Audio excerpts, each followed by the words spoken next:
ఓం నమో భగవతే వాసుదేవాయ. మాఘపురాణం 9వ అధ్యాయం. గంగాజలం మహిమ. ఓ కార్తవీర్యార్జున, శివపూజ గురించి, శివ మహత్యమును గురించి వివరించెదను వినుము. మొదటగా శ్రీరామచంద్రుడు రావణుని సంహరించుటకు సముద్రంపై వారధి కట్టిన చోట శివలింగం ప్రతిష్ఠించి శివుని ధ్యానించి వారధి దాటి రావణుని సంహరించును. అటులనే హనుమంతుడు సముద్రము దాటునప్పుడు శివుడు ధ్యానించి రామునికి నమస్కరించి మహాబలమును సంపాదించి సముద్రమును దాటెను. అర్జునుడు యుద్ధమును బయలుదేరే ముందు శివుని పూజ చేసెను. యుద్ధ రంగంలో ప్రవేశించును. మరెందరో మహానుభావులు శివుని ధ్యానించి జయము చేకూర్చుకొనిరి. స్త్రీలు తమ మనోవాంఛలను తీర్చుకొనిరి కనుక పూజాదు శివపూజ పవిత్రమైనది. అటులనే నదులలో గంగా నది పరమ పవిత్రమైనది. ఎటులననగా గంగాజలము విష్ణు పాదముల నుండి పుట్టినదియు శివుని శిరస్సు నుండి ప్రవహించునట్టిదియు అయినందునే సర్వ పాపహారమైనది. గంగాజలముతో స్నానమును అంత ప్రాముఖ్యత ఉన్నది.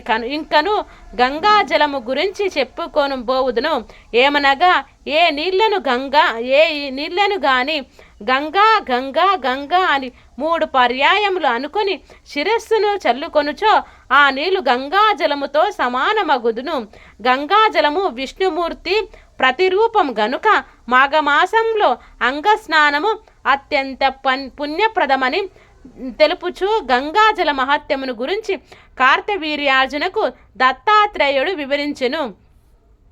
కొంతకాలం కిందట మగధ రాజ్యంలో పురోహిత వృత్తిచే జీవించుచున్న 4 బ్రాహ్మణులు ఉండిరి. ఆ 4రికి 4 కుమార్తెలుండిరి. వారు నిండు యవ్వనవతులై ఉండిరి. కొన్ని రోజులకు ఆ గ్రామపు కోనేటిలో స్నానము చేయుటకు ఆ గురుకుల విద్యార్థి వచ్చెను. బ్రాహ్మణ కన్యలు ఆ యువకుని అందము చూసి మోహించి అతన్ని సమీపించి చుట్టుముట్టి మమ్మల్ని వివాహం చేసుకోమని బలవంతం చేయగా ఆ బ్రాహ్మణ విద్యార్థికి విద్య పూర్తి కానందున వారి కోరికను నిరాకరించెను. అంతా కన్యలు కోపంతో నీవు పిశాచివి కమ్మని శపించగా ఆ విద్యార్థి మీరు కూడా పిశాచులగుదురుగాక అని ప్రతి శాపమిచ్చుటచే వారంతా పిశాచ రూపంతో ఆ కొలను వద్దనే ఉండి అందరినీ బాధించి ఆహారం దొరికితే వాటలపై పెనుగులాడుకొనుచుండిరి. కొంతకాలముకు ఒక సిద్ధుడు ఆ కోనేటి దగ్గరకు రాగా నా పిశాచముల తల్లిదండ్రులు తమ బిడ్డలకు కలిగిన పిశాచ రూపములు ఎట్లు పోవునానని అడిగిరి. ఆ సిద్ధుడు వారందరి చేత మాఘమాసంలో గయలోనున్న త్రివేణీ స్నానము చేయించినచో వారికున్న పిశాచ రూపములు తొలగి పోవునని చెప్పగా వారట్లు చేయుటచే 5గురికి యథారూపములు కలిగినవి. ఇట్లు జరుగుటకు మాఘమాస మహత్యమే కారణం.